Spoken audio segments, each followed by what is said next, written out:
And what's up, everybody?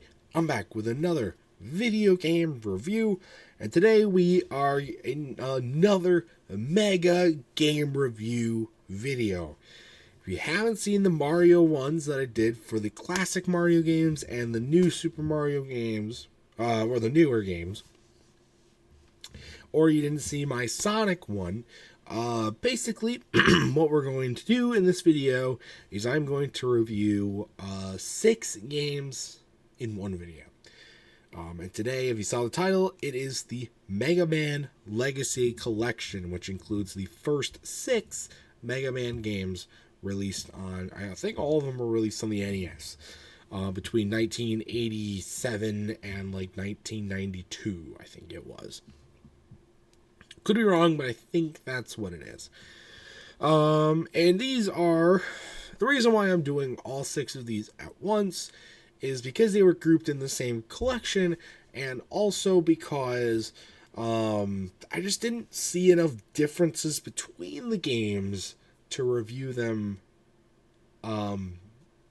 separately. I wouldn't have enough to talk about to review them separately, and since they came in their own collection together, and I do have some stuff to talk about the collection as a whole, I do want to talk about all of them together. So, because a lot of the stuff I want to say kind of overlaps, and I think that's just repetitive and stupid, and I don't want to do that. So, I got a lot of thoughts, because this was an interesting one. It's my first ever experience with Mega Man, so let's jump right into it, shall we?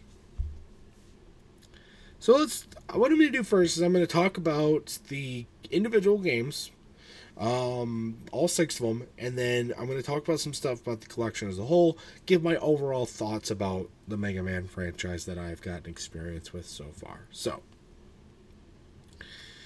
alright, let's talk about the first Mega Man number 1. The game is very slow, and you move very slow. I mean, by not like the pacing's bad, but you move very, very slow, and there's a lot of enemies to try and traverse, and that's sorry, and that's a very common theme with all the Mega Man games. There's a fuck ton of enemies in all of these games, and I'm going to talk about them in every one of the games. There's just so many, and because like they can only render them, because it's the NES, you can only render them when they're on the screen. you don't see them until it's too late, almost, and it's hard to like map yourself out. And then if they go off screen, and then you come back, they return, and it can just be a lot. And there's just things flying all over the place, or you got spikes on the ground, beep boo, and penguins flying everywhere. You got dolphins, angry dolphins jumping out of the water. It's just too much.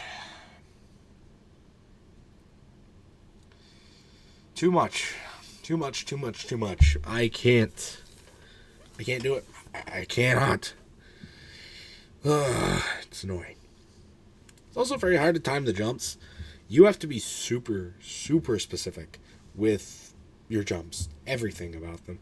You gotta land on the right spot, and you gotta be quick. You really have to know it ahead of time, because it's just not going to be quick enough. You're not going to be quick enough to where you're going to be able to do it the first time. You got to know what to do and then make your way through, especially when like the platform disappears, or the blocks, like the blocks that disappear and you got to reappear, and you do all of that kind of level. That's annoying as shit. I don't like that. I don't like it at all. I don't like it. Sometimes the platform just doesn't appear when it's time to jump on it. Like, if the screen's moving and the platform is just gone. The fuck is that game design? It just doesn't make much fucking sense. And then, of course, you can glitch the game to make it better, which is... that's an NES moment. Let's just say that. So that's really all the stuff I had to say about Mega Man 1. Well, actually, though, I do want to say, being able to select any level you want, having all the levels, pretty much all of them, at your disposal, without having to complete anything, you can go at your own pace at your own direction and choose whichever ones you want to do next. That's a great feature. That's a good thing about this game. One of my favorite things about all these games is that you can do that. Because you can play the levels and you can choose the path that you want to go, and I think that just adds more uniqueness, more creativity, more of that stuff onto the game, and I love it. So that's Mega Man 1. Now let's jump to Mega Man 2. Considered one of the best games of all time by many people, and one of my bucket list NES games, Mega Man 2.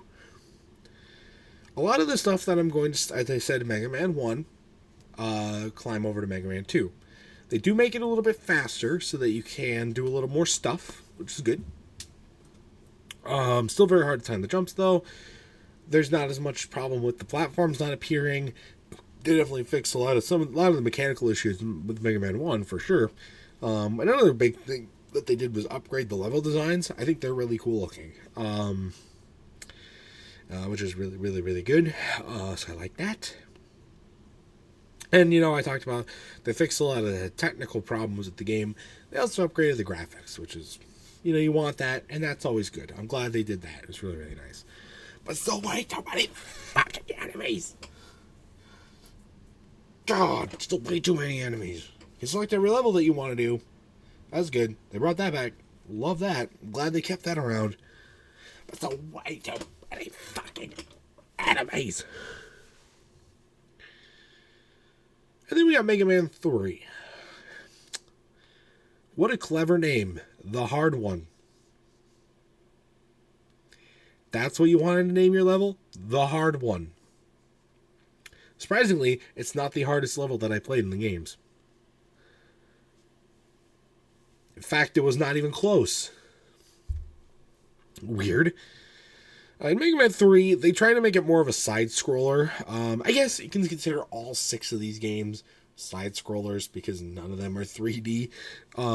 But with Mega Man 1, 2, and also they keep incorporating that again back into 4, 5, and 6 a little bit, you're going up stuff and you're doing a little bit more openness to the stuff.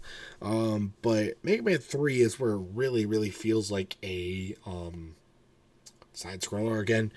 Kind of kills the unique feel of Mega Man, but it doesn't work bad. Like I say, it's not terrible. It's just unnecessary.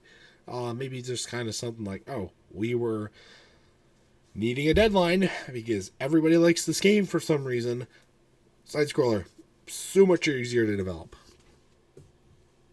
And like I said, too many enemies. You can collect the stuff. Good. Some good stuff and some not so good stuff. And then Mega Man 4, 5, and 6, I'm kind of just going to kind of start to mold together a little bit. It's just the same awful enemy spam mixed with side-scrolling platforms that's so technical that playing this game feels like a chore. It feels like a chore more than it does enjoyment, leisure, anything like that. It's apparent in the first game, like I said. It's apparent in the second game, like I said. It's apparent in the third game. But in the fourth game, that's when it starts to really become annoying. This is your 4th edition of this game. And you do not ease up the difficulty at all. It's so dumb. So dumb. And then Mega Man 5 and 6, you just rinse and repeat what I said for the first 4 games, with some new enemies and stuff like that, with more technical and graphical upgrades to keep going with the game. But, I mean, and yeah, that's what I gotta say about these 6 games. I mean, I guess the second one's my favorite because it's the best looking one that also works the best, but that's not really saying a whole lot. No, it is not. It is. Yeah, it's not good. It's not good. These games are going to go on my hardest video games levels list as one entity because I don't think Mega Man deserves to get multiple entries on my list. But it will be on there. Mark my words. Alright, let's see what else I got to say. I don't even know. So I got some stuff to say about the overall collection. Kind of like the thing they did for this specifically. Choosing whatever game you want to play and being able to play all 6 right out the bat's really, really nice. I definitely like that. The rewind function is a lifesaver, and I am so glad that you added it. It is so good. So glad that you decided to put that in, because it really, really, really, really helps out. Definitely liked it. And also, this game has one of the better amiibo functionalities for, like, not Smash Bros. Or Mario Kart. You scan your Mega Man amiibo in, and you can do time trials for special levels in the game, which is really, really cool. I'm so glad they did that, because that is awesome. Really just shows that, they could do so much more with the amiibos than they did. That's cool. But that's really all I've got to say. I'm not saying Mega Man is bad, right? It's just stupidly difficult. And stupidly is a generous word there. The enemy spam and just how precise and how technical you need to be just doesn't make it a lot of fun. And it gets old really, really quickly. I'm sure people do have a lot of nostalgia for these games and will buy it and will play it. But in my opinion, it's a little bit more erring towards the Mario 64 side of things. Because I think it was definitely inspirational games. They have not aged well.